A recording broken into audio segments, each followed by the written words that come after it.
বাংলাদেশে আপামার জনতা রক্ত দিয়েছে, এই বৈষম্য অবশ্যই দূর করতে হবে। তাহলে আপনারা এই সরকারের সার্থকতা খুঁজে পাবেন।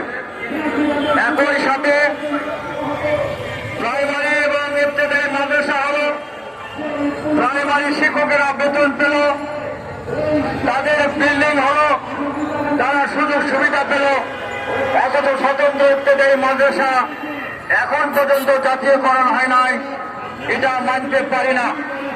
আমি সরকারের কাছে আহ্বান জানাতে চাই, এই 2025-এর জানুয়ারির মধ্যে আপনারা ঘোষণা দেবেন যে জাতীয়করণ হয়েছে ইবতেদায়ী মাদ্রাসা।